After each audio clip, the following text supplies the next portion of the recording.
प्रिय छात्रों नमस्कार। आप सभी का ओम ए टू जेड क्लासेस में स्वागत है।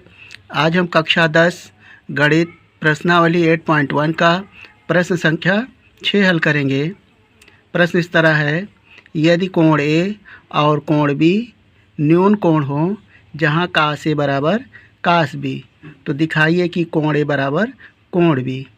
तो यहाँ पर अभी तक आपने जितने भी क्वेश्चन हल किए हैं उसमें जो त्रिकोणमितीय अनुपात दिए रहते थे, लेकिन यहाँ पर हमें दिया है कोण ए और कोण बी न्यून कोण है। तो आप जानते हैं न्यून कोण क्या है। न्यून कोण वह कोण जो 0 अंश से अधिक और 90 अंश से कम होता है, वह न्यून कोण कहलाता है।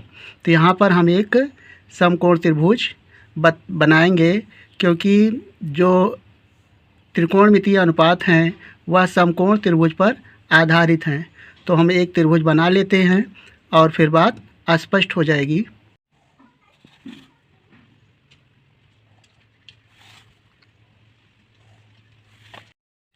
यहाँ पर हमने एक समकोण त्रिभुज की आकृति बना लिया है और इसका नाम लिख लेते हैं। ये मान लीजिए ए है और ये बी है और ये सी। यहाँ पर हमें ये दिया है कोण ए और कोण बी क्या है, न्यून कोण है। तो हमने परिभाषा बताया था न्यून कोण की, वह कोण जो 0 अंश से अधिक हो और 90 अंश से कम हो, वह क्या कहलाएगा, न्यून कोण कहलाएगा। तो यहाँ पर हमें ये देखना है जो हमें दिया है उसका प्रयोग करना है और सिद्ध करना है। यहाँ पर लिखते हैं,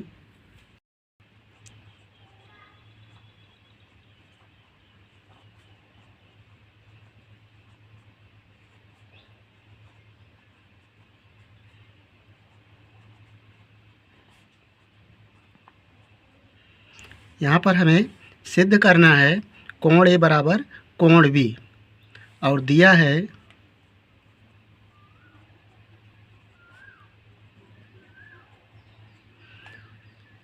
कोण ए तथा कोण बी न्यून कोण है।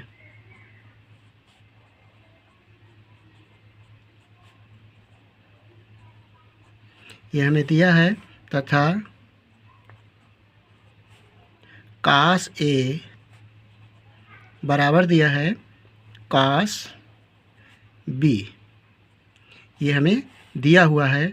हम इसकी सहायता से ये दिखाएंगे कि कोण ए बराबर कोण बी। तो यहाँ पर देखें, यहाँ पर हमें 6 त्रिकोणमितीय अनुपात ज्ञात हैं। Sine theta, cos theta, tan theta, cot theta, sec theta और कोसेक थीटा। लाल बटा कक्का, यल से लंब, ए से आधार और के से कर्ण। तो यहाँ पर हमें दिया है पहला कास ए, तो कास ए बराबर आधार बटा कर्ण होता है। तो यहाँ पर चित्र में अगर हम कोण ए की बात करें तो इसका जो आधार हो जाएगा वह हो जाएगा AC और लंब हो जाएगा BC। इस बात को आपको ध्यान से समझना होगा कोण ए के लिए। और कोण बी के लिए आधार BC होगा और लंब AC होगा, क्योंकि जो कोण है, कोण के सामने की भुजा क्या होती है, लंब होती है। तो B के सामने की भुजा AC लंब होगी और BC आधार क्षैतिज रेखा होगी। वहीं यदि हम कोण ए की बात करें तो कोण ए के सामने की भुजा BC है, BC लंब होगा और AC आधार होगा। इस प्रश्न में यह मुख्य बात है, इसे ध्यान से समझना होगा। तो यहाँ पर कास ए बराबर हो जाएगा, क्या होता है, आधार बटे कर्ण। तो आधार है AC और कर्ण हो जाएगा AB। तो यहाँ पर हम लिखेंगे आधार, कास ए बराबर आधार हो जाएगा AC और कर्ण हो जाएगा AB,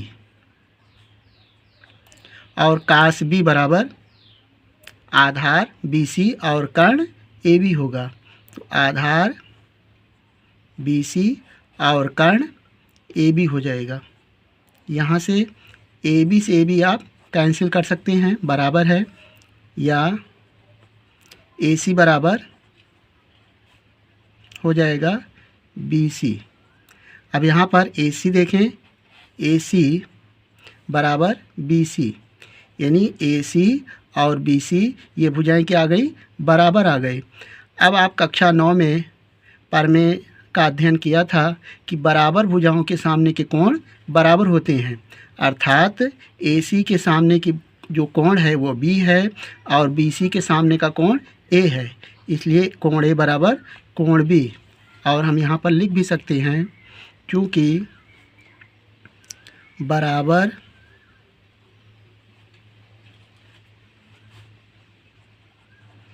भुजाओं के सामने के कोण